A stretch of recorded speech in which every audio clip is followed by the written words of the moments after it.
इस वीडियो में बात करेंगे हम hydrogen bonding in monohydric alcohol. जो मोनोहाइड्रिक अल्कोहल होते हैं जिनमें एक OH ग्रुप प्रेजेंट होता है उनमें हाइड्रोजन बॉन्ड प्रेजेंट होता है। ये जो हाइड्रोजन है फ्लोरीन, ऑक्सीजन या नाइट्रोजन इन एटम्स के साथ जब भी जुड़ा होता है, किसी कंपाउंड में इन एटम्स के साथ जुड़ा होता है, तब ये जो हाइड्रोजन है ये हाईली डिफिशिएंट होता है। मीन्स इसके पास बहुत ज़्यादा इलेक्ट्रॉन्स की कमी होती है, क्योंकि ये जो एटम है ये यहाँ जो बॉन्ड्स के इलेक्ट्रॉन होते हैं उनको अपनी ओर अट्रैक्ट कर लेते हैं। ये हाईली इलेक्ट्रोनेगेटिव एलिमेंट्स होते हैं। जो भी इलेक्ट्रोनेगेटिव एलिमेंट्स होता है वो बॉन्ड्स के इलेक्ट्रॉन को अपनी ओर अट्रैक्ट करने की कैपेसिटी रखता है। तो ये जो एटम होता है इलेक्ट्रॉन्स को अपनी ओर अट्रैक्ट कर लेते हैं। तो ये जो हाइड्रोजन है इसके पास इलेक्ट्रॉन्स की कमी हो जाती है, तो ये इस कमी को पूरा करने के लिए दूसरे किसी एटम के साथ जुड़ता है, उसके इलेक्ट्रॉन्स के साथ बॉन्ड का फॉर्मेशन करता है। अगर ये जो हाइड्रोजन है ये क्लोरीन के साथ, आयोडीन के साथ इन एटम्स के साथ जुड़ा होता है तब ये हाइड्रोजन बॉन्डिंग नहीं बनाता है, क्योंकि ये बॉन्ड्स के इलेक्ट्रॉन को अपनी ओर कम अट्रैक्ट करते हैं और हाइड्रोजन के पास इलेक्ट्रॉन्स की कमी कम होती है। अब हम एग्जाम्पल देखेंगे। हम यहाँ पर एक एग्जाम्पल लिखते हैं अल्कोहल का, C2H5OH। ये इथाइल अल्कोहल है जिनमें एक OH ग्रुप प्रेजेंट होता है। ये जो अल्कोहल होता है यहाँ पर हाइड्रोजन जुड़ा होता है इस ऑक्सीजन के साथ। ये जो ऑक्सीजन होता है ये इलेक्ट्रोनेगेटिव एलिमेंट्स है। जो भी इलेक्ट्रोनेगेटिव एलिमेंट्स होते हैं वो बॉन्ड्स के इलेक्ट्रॉन को अपनी ओर अट्रैक्ट करते हैं। ये ऑक्सीजन इन इलेक्ट्रॉन्स को अपनी ओर अट्रैक्ट करेगा तो इसके ऊपर पार्शियली नेगेटिव चार्ज आ जाएगा, इसके ऊपर पार्शियली पॉजिटिव चार्ज आ जाएगा। मीन्स इसके पास ज़्यादा इलेक्ट्रॉन्स हो गए हैं, इसके पास इलेक्ट्रॉन्स की कमी हो गई है। ये जो हाइड्रोजन है जब दूसरे अल्कोहल का मॉलिक्यूल आएगा जिसमें रहेगा C6C2H5 और यहाँ पर रहेगा ऑक्सीजन और यहाँ पर रहेगा हाइड्रोजन। ये जो दूसरा अल्कोहल का मॉलिक्यूल आएगा उसमें रहेगा ऑक्सीजन और यहाँ पर जुड़ा रहेगा हाइड्रोजन। अब जो ऑक्सीजन होता है इसके ऊपर lone pair of electron present होता है। जो ऑक्सीजन होता है उसके ऊपर 2 lone pair of electron present होते हैं। ये जो हाइड्रोजन था जिसके पास इलेक्ट्रॉन्स की कमी है, ये इस कमी को पूरा करने के लिए जो ऑक्सीजन रहेगा जिसके पास लोन पेयर रहेंगे उनके साथ बॉन्ड का फॉर्मेशन कर लेगा। तो यहाँ पर जो बॉन्ड बनेगा इस बॉन्ड को हम बोलेंगे हाइड्रोजन बॉन्ड। अब जो ये अल्कोहल का सेकेंड मॉलिक्यूल है इसमें भी सेम कंडीशन रहेगी। यहाँ पर भी OH ग्रुप रहेगा।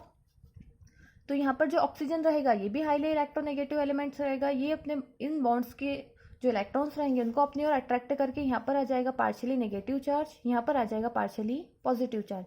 फिर से इस हाइड्रोजन के ऊपर इलेक्ट्रॉन्स की कमी हो गई, इलेक्ट्रॉन डिफिशिएंट हो गया ये। फिर से जो नेक्स्ट अल्कोहल का मॉलिक्यूल आएगा C2H5OH जिसके पास 2 लोन पेयर रहेंगे। ये हाइड्रोजन अपनी कमी को पूरा करने के लिए इन इलेक्ट्रॉन्स के साथ बॉन्ड का फॉर्मेशन करेगा। फिर से यहाँ पर हाइड्रोजन बॉन्ड का फॉर्मेशन होगा। इस टाइप से अल्कोहल के बहुत सारे जो मॉलिक्यूल रहते हैं वो आपस में हाइड्रोजन बॉन्ड्स के द्वारा जुड़े होते हैं और अल्कोहल का फॉर्मेशन होता है। अब हम आगे बात करें, यहाँ पर हमने लिया था अल्कोहल लिया था जिसमें हाइड्रोजन बॉन्ड प्रेजेंट था। ये जो एग्जाम्पल लिया था C2H5OH इथाइल अल्कोहल का।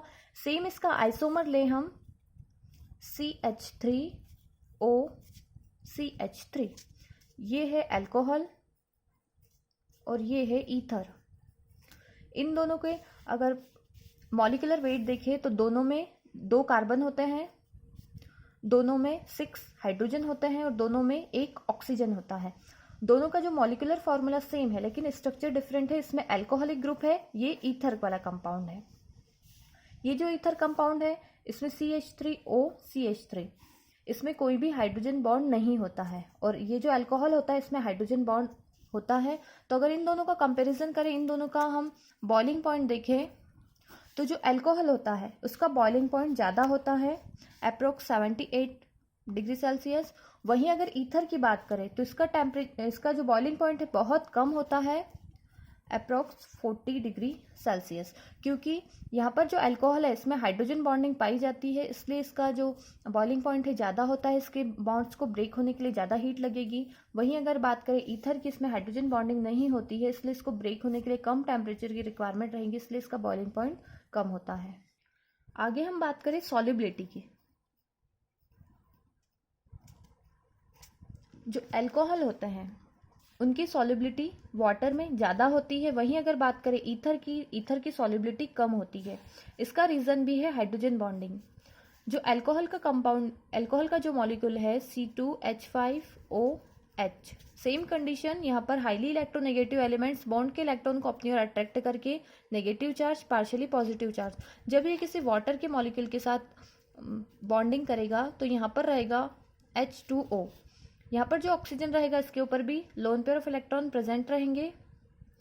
ये ऑक्सीजन के साथ बॉन्ड का फॉर्मेशन करके यहाँ पर भी हाइड्रोजन बॉन्ड का फॉर्मेशन कर लेगा। मीन्स जो अल्कोहल का मॉलिक्यूल रहेगा वो वाटर के मॉलिक्यूल के साथ हाइड्रोजन बॉन्डिंग करके इजीली से वाटर में सॉल्युबल रहेगा। वहीं अगर बात करें ईथर की, ईथर में ऐसा हाइड्रोजन बॉन्ड नहीं बनता है, इसलिए ईथर वाटर में बहुत कम सॉल्युबल होता है। वहीं अगर बात करें अल्कोहल की तो ये बहुत ज़्यादा सॉल्युबल होता है।